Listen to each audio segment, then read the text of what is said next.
welcome to the second episode of the fourth season of the Give, Receive, Improve podcast with Lisa Lam and Salwana Ali. In this episode, we will be talking about the top 3 attributes of a successful leader. And so there are basically 2 key questions that we want to answer. The first one is, what are these top 3 attributes? And 2, what can you do to develop them? From the previous episode, we talked about the common attributes. So that was essentially a range of attributes from personal leadership right up till management skills. In today's episode, we want to be able to drill down on 3 essential attributes or core values of any successful leader.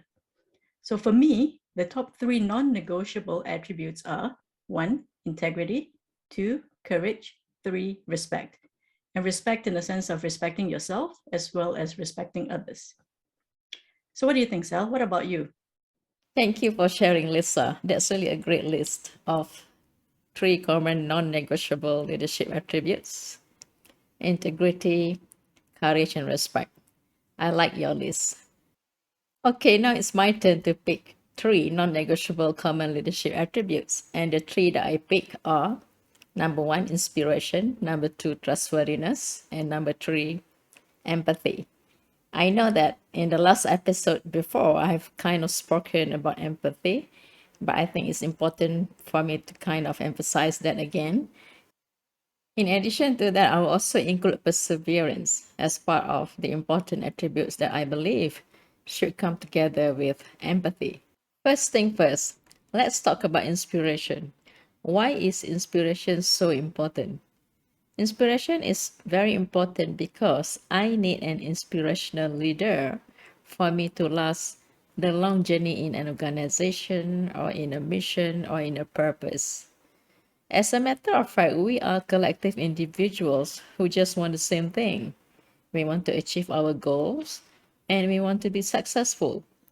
And for this purpose, we tend to look up at someone who can keep the momentum going, especially when times are hard. The truth of the matter is the long journey is filled with trials and tribulation before you can even see lights at the end of the tunnel.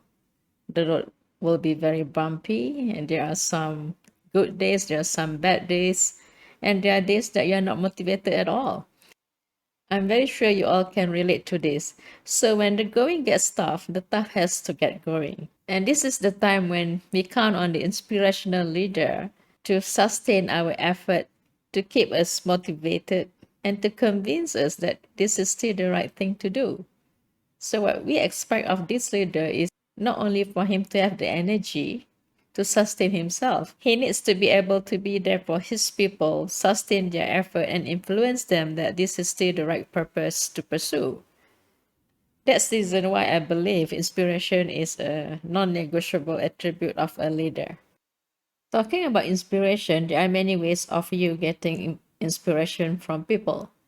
Just to cite an example, I will share my own personal experience, and the key inspirational lessons that I learned is from my own mother.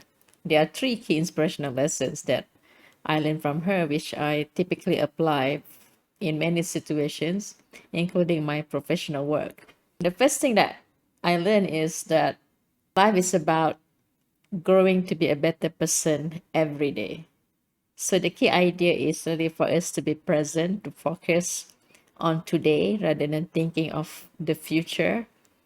I mean, don't think too much about the future because there are so many uncertain things about the future. Just be present, focus on today, and take everything as a learning experience.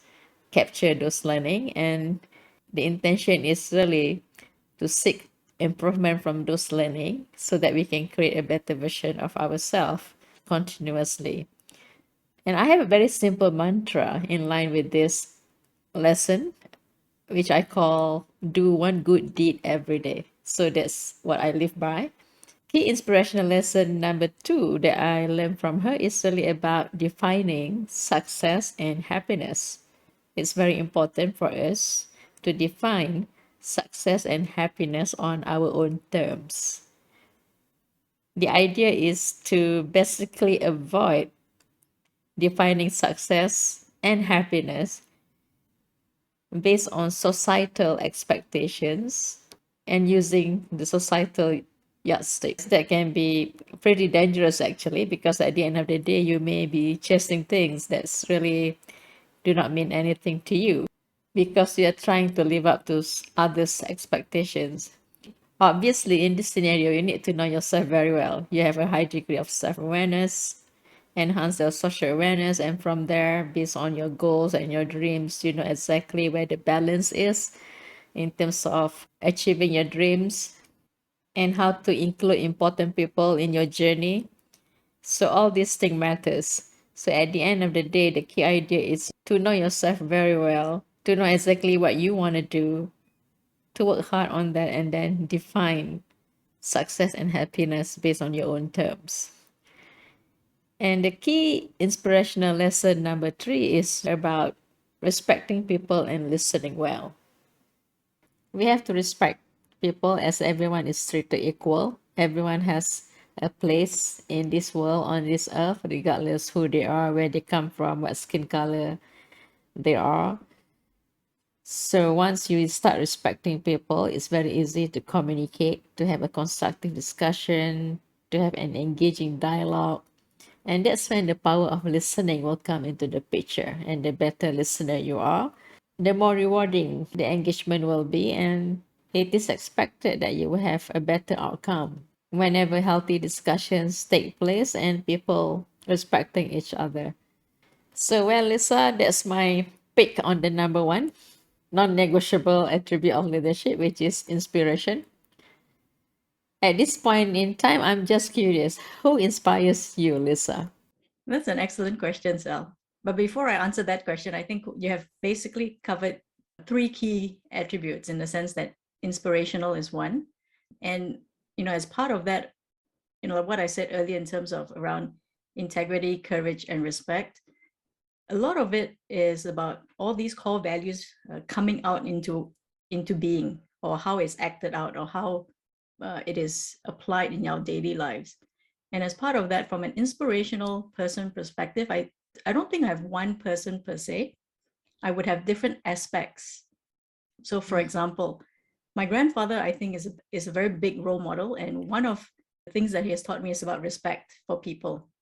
And one of the biggest aspect of respect, and I remember this when I was a child, is about respecting people for their time.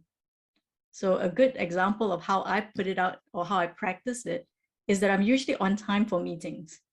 And the reason for that is because he has taught me since young that by being on time, which essentially means 5 minutes early, shows respect and love for the person. And, I usually would complain and say, why? But I'm always waiting for the person and they're always late. And, he goes, it doesn't matter what they do. It matters what I do. It matters what, I know that I should do, and therefore I should do it. And so that is, one example of how my grandfather is inspirational from that perspective. In terms of an inspirational leader, I had one great leader when I was in Microsoft in the regional team. He was one that demonstrated courage, whether it was in the way he decided on certain things, especially on tough decisions. But he also showed courage in terms of how he was also very consistent in his approach and standing up for certain people or certain strategies and campaigns that he was determined to run, regardless of what the short-term results were. So he was a good example of courage. So for me, I think I find inspiration at different aspects from different people, as opposed to just one person embodying, all the core values. So that's how I look at it. And following through from what we talked about, part of that core value that drives the respect of anyone is the fact that it falls under this concept called integrity. And I think integrity is a very core attribute for any of us. I think we all know that honesty is a good core value to have. And I'm sure we want to have honest friends. But integrity is more than that. It's not just being honest in what we say, but integrity embodies what we say to what we do and being consistent about it in terms of how we act, how we think, and how we decide. So without integrity, you basically cannot build trust. You cannot really foster any good relationships if you don't have integrity. Who wants to be your friend if, they can't trust you, right? If you don't have integrity, it's very difficult for you to safeguard business practices and compliance. I mean, it's probably almost impossible if you have no integrity. So integrity, I think, is a very basic foundational building blocks, not just in terms of how we do our work, but also in terms of how we build relationships and how we build partnerships with people. So to answer the question that we've asked at the start of it is, what can we do to develop it? So the good news or a bad news is that all these core attributes are like a muscle. And like any muscle, you have to work at it. So that's the bad news. The bad news is you have to put effort into it. And so all these things grow with time and with effort. So for example, in terms of integrity, you actually grow in integrity. It's not something that one fine day you suddenly become integrous. You have to actually build it over time. And it starts with baby steps. It starts with, being honest as a start. And then it's about showing up when you need to, admitting when you made a mistake, taking accountabilities for whether your program was successful or not. So these are small little steps that we actually take to build up this core attribute called integrity. So the way I look at any of this is, because it's like a muscle, it can be developed. And so there is hope for all of us to actually learn some of these attributes. What are your thoughts around it, Sal? Thanks so much, Lisa. That's such a great feedback. I heard two very key pointers. Number one is integrity is honesty in action. And the critical thing is really for us to be consistent in our behavior in both counts when people are looking and even behind closed doors when people are not watching. And the second key learning that I gathered from what you have just said is really leadership is something that can be nurtured and developed. So the good news is everyone has hope to be a great leader. All you need to do is adopting the right mindset and, as you said just now, building the right muscles. Yeah, because as time goes on, we practically would grow into specific behavior. So the very important thing is really we just to keep on doing it and sharpening the skills as required. So with that, Lisa, I would just like to move on now to my second pick, which is trustworthiness. And trust practically comes hand in glove with integrity. Without trust, it's very hard to practice integrity. So let's take a moment, a hypothetical scenario. Say, for instance, I just joined your company and you are my boss. So I'm a newbie and I don't know whether to trust you or not yet. So what do I do? What I would do is absolutely to observe. And there are three key things that I would observe. Observation number one, what you say. Observation number two, do you do what you say?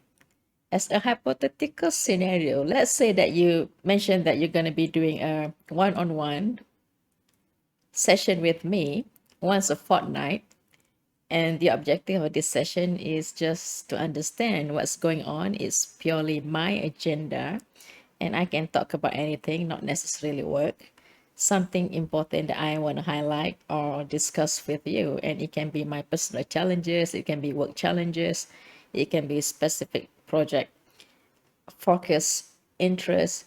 So it can be anything. And what you mentioned is this will be done once every fortnight. And in addition to that, we would basically work together to follow up and to follow through on specific action items that we agree on in this meeting. So based on observation one, I take it that this is what you say. And based on observation two, I would then observe whether or not this meeting happens once every fortnight.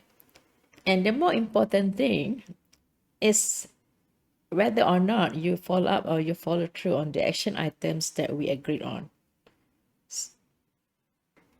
The follow-ups are definitely very important because that would basically turn what we agree on into reality when we execute it. Unless that happens, then it doesn't mean anything. So this is what I would be observing on the outcome of that meeting. And observation number three is really about my personal growth. And there are two key elements within the observation number 3. Element number 1 is I would be asking questions like, do you provide tools for my personal development? Do you provide tools to make me successful in my role? So what kind of tools are we talking about? It would be a learning development plan, maybe assigning a buddy or a mentor for me, maybe a specific coaching session on specific areas, anything that's around personal growth and enhancing my competency level. And element number 2 within observation number 3 is really one very important question, which I think matters to everyone. And the key question is, what would you do if I make a mistake? Will you penalize me? See, the thing is, we need a safe environment to operate fully. We want to think out of the box. We want to try new ideas. We want to be bold when doing this. So it's very important to know that in the event that I make mistake, for instance, in this scenario, would you penalize me, or would you be having a constructive discussion, taking stock into what happened and learning from it on what to do, what not to do, and how to do things differently moving forward? Depending on how far you would stick your neck out and your willingness to have that constructive conversation with me, I think that would be a key determining factor on whether or not I would trust you. So Lisa, in a nutshell, just to summarize what I've just said, is as far as trustworthiness is concerned, the key strategy is really about observing, and there are 3 key observations that I encourage everyone to do in this scenario. Observation number 1 is, what does a leader say? Observation number 2, does he or she do what she says she wants to do? Observation number 3 is about your personal growth. It's very important for you to be growing successfully in the purpose of the company that you are investing your time in. And within this observation 3, there are 2 key elements. Sub-element number 1 is, would your leader provide you the tools for you to be successful in your role? And sub-element number 2 within observation number 3 is, what would a leader do when you make a mistake? So Lisa, that's what I believe need to happen when assessing trustworthiness. And do you have any specific comment on it? Yeah, I mean, absolutely agree with you. I think we are pretty much in line in terms of core attributes, being inspirational, and part of it is having integrity. And obviously that leads to being trustworthy. I mean, you can't be trustworthy if you don't have integrity, right? And I think that flows nicely to the next one, which is around courage.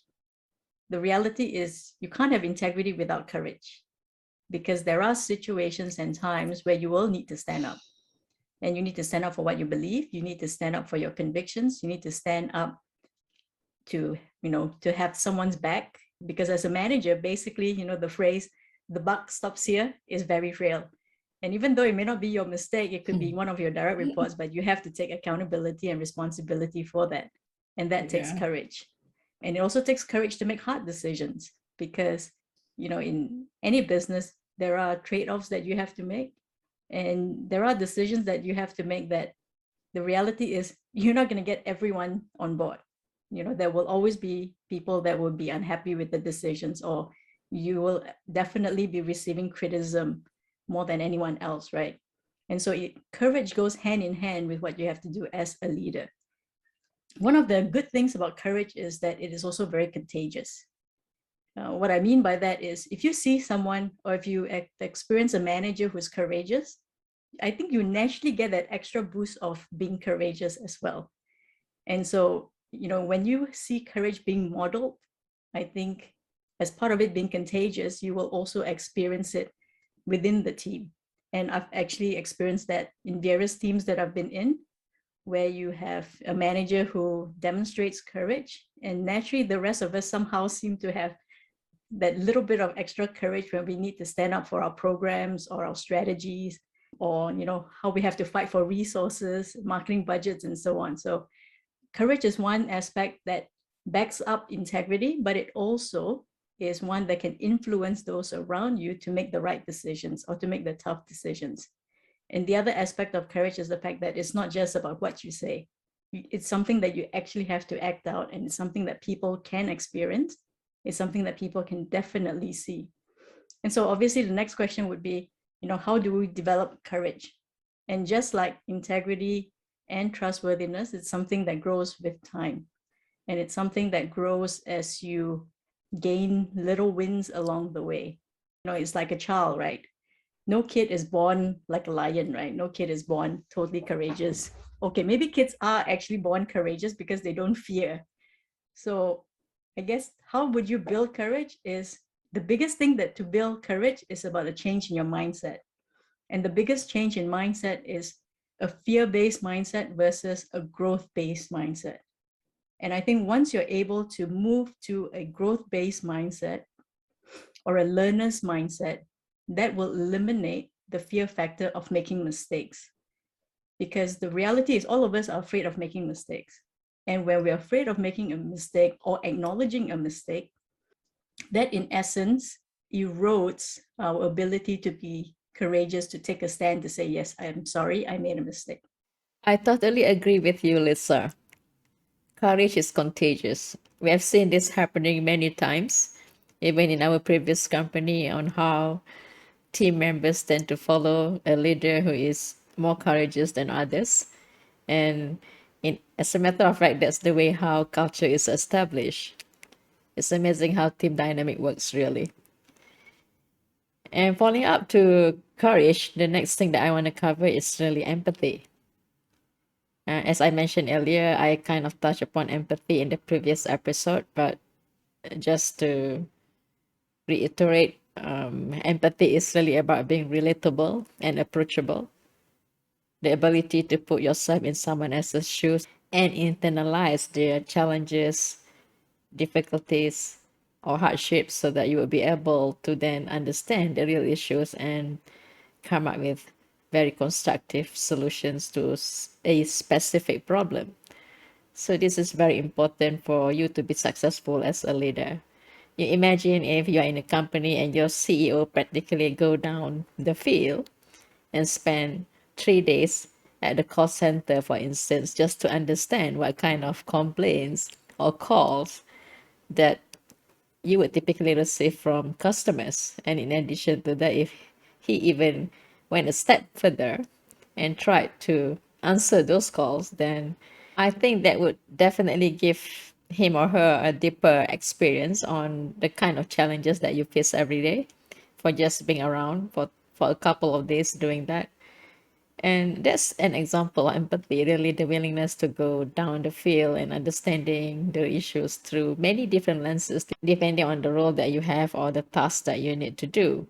So once you are able to relate to that, you'll be more effective in terms of seeing through the lenses of the people who are involved with the challenges on a daily basis. With that, you can internalize the experience better and you will be more effective in coming up with a solution as well as an informed decision on what you want to do to make situations better, for instance. So that's an example of empathy, the ability to put yourself in someone else's shoes through their own lenses, and with that come up with constructive solution to a specific problem.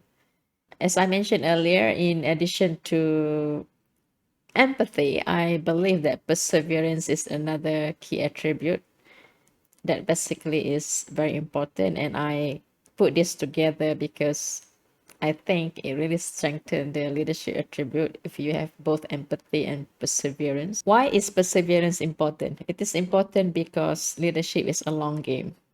And the key thing is a leader needs to be around for his or her people. You just need to be there, regardless how difficult things are. So it is really a long game, and despite delayed success, for instance, in the situation of what we have experienced the past 2 years, COVID-19 pandemic may have thrown a lot of companies off guard, and they needed to pivot many ways of doing business. And there may be certain scenarios that even call for very drastic decision that may impact the long-term success of a company. And this is an example where A true leader would basically persevere through these challenges and will stick around and do everything he or she can to basically maintain and provide the right stuff for the well-being of the employees. So the key message that I'm trying to say is you just need to be there for your people. And in some scenario, you may need to be very single-minded about a certain decision that you need to be making. So Lisa, that kind of sum up my third pick, which is empathy coupled with perseverance. Do you have anything to add at this point in time? Oh yeah, man, I absolutely agree with you. I think what we've all talked about, all the attributes that we've covered, essentially all ties in with one another. And just to add on to empathy, I think part of that goes back to what we said earlier, which is around respect. When you respect others, you generally would have to have an empathetic view because you're choosing to hear them, you're choosing to value their opinion, you're choosing to give them respect. One of the things that I think we should also talk about is respecting yourself. And the reason why that is important is because when you're able to respect yourself, you're able to then build boundaries, safe boundaries for yourself. And I was reading this management book once, and it basically talks about how building a healthy boundary for yourself helps you to not just manage people, but also to ensure that you don't go through this process of burnout because you're able to set certain boundaries. So boundaries such as, certain times that are not negotiable that you want to do certain things with.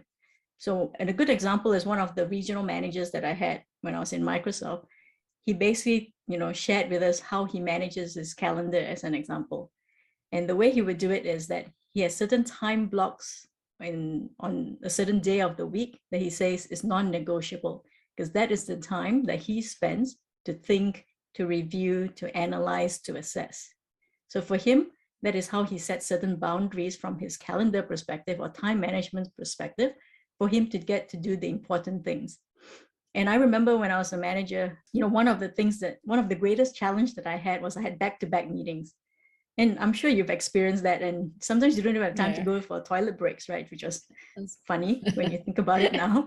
But I think part of it is I've realized over time is that maybe I did not respect myself enough to give myself the space that I also needed to do valuable activities that I should be doing as a manager. And I think so that's something to be mindful of as part of not just respecting other people, but it's also about how do you respect yourself and giving yourself boundaries so that you can build a sustainable and healthy self-care environment for you so that you are able to lead those around you. Is there anything else you want to cover, Sal? That's a great point, Lisa. I like the fact that you brought the subject on not respecting ourselves. Yeah, for some reasons, when we were too busy trying to get things done, we tend to forget that we are equally as important as other tasks.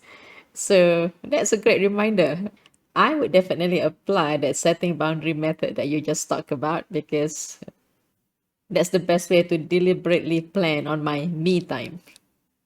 Anyway, at this point in time, I think it's best that we summarize what we have just talked about today. And this time around, we practically talk about 6 non-negotiable attributes of a leader. And the 6 that we talk about are: number 1, integrity; number 2, inspiration; number 3, courage; number 4, trustworthiness; number 5, respect; and number 6, empathy, and coupled with perseverance.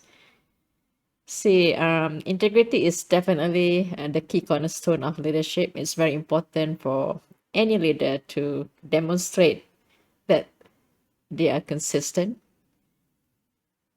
in their behavior in both counts when people are watching and behind closed doors when people are not watching. So that consistency is really the crux of everything. That's basically built the foundation of leadership. And next, we move on to inspiration just now. And inspirational leaders are very important because we need inspirational leaders to stay the course, to steer the direction, especially during tough times. People tend to look for inspirations when they're faced with difficult challenges. And leaders need to demonstrate their mojo when it comes to that. We need inspirational leaders for the long journey with trial and tribulations that we need to face in our pursuit for excellence. And the third point that we discussed just now was courage. And Lisa mentioned that courage is contagious. And I think that's one key takeaway that all of us need to remember. The core element of courage is really about admitting your mistake and standing up to it. And that will go a long way the moment your team members say it. That's the reason why it's very contagious. It makes them bold to do the right thing, of course. Number 4, we talk about trustworthiness. And trustworthiness goes hand in glove with integrity. So how do you define trust? You define trust by observing 3 key factors. Number 1 is observing what the leaders say. Number 2 is observing whether the leaders do what they say. And as far as observation number 3 is concerned, there are 2 key elements within observation number 3. Number 1 is, do the leaders provide you the tools for you to be successful in your role? And sub-element number 2 within observation number 3 is, do they penalize you when you make mistake? So that's kind of sum up what trustworthiness is all about, and the outcome of those 3 observations would definitely determine whether or not you should trust a leader. And number 5, we talk about respect. And in this scenario, it applies to both respecting others as well as respecting ourselves. With respect, we are able to relate to people better. We're able to have constructive discussions. And as far as respecting ourselves, we then would be able to basically set up certain boundary for us to review, assess, and analyze the kind of key improvement that we need to make for ourselves as well. And that are critical, especially if you're a leader, because you need to be there for your people in the long term. Finally, we talk about empathy coupled with perseverance, and empathy is about being relatable, being able to put yourself in someone else's shoes and internalize their challenges and hardships so that you will be able to be effective in offering the right solution to a specific problem. And leaders solve problems every day. With that, Lisa, I just remember one very important thing. Just now you mentioned that leadership can be nurtured and developed. I remember something about building a muscle, don't be a brave heart, some kind of baby steps. Maybe you can, I mean, there are many contexts to it that you were talking about, either today or even in the episode before. So maybe you can kind of recap everything so that we can apply what's necessary accordingly. Yeah, it's a good question to close it off with. And I think the first step is the mindset. And the mindset has to really be a growth or a learner mindset. Because if you think about it like a muscle takes time to develop and you actually have to put in effort.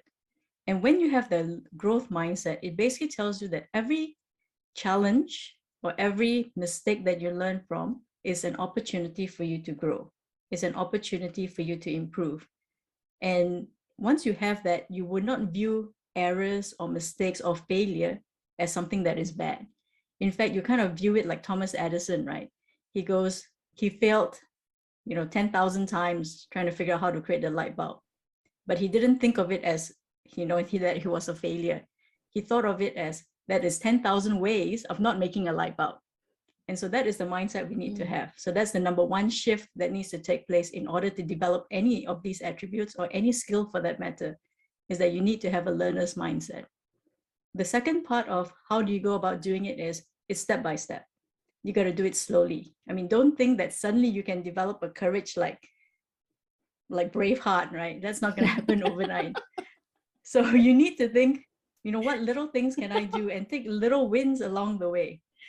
It's important that you look at it from a perspective of it's a building block. So don't give yourself a huge goal, once again, to be like Braveheart, but think of it as what can you do today that shows or demonstrate your level of courage or conviction or integrity, or to move the trustworthiness level, so on and so forth. It's just the little things.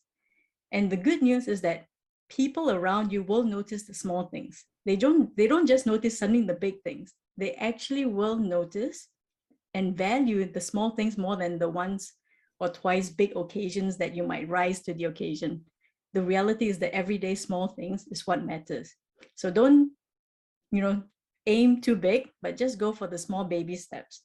And the third one I would say would be centered around getting yourself learning. So whether you're learning from books or whether you're finding yourself a mentor or a coach or trusted advisors, the circle of friends that you have, the people that you can get feedback from, that is a great way for you to learn and develop attribute skill, as well as as a great just ability for you to bounce off ideas and to think about what certain areas you can improve on, or you don't even have to, because that's something that you're naturally gifted with.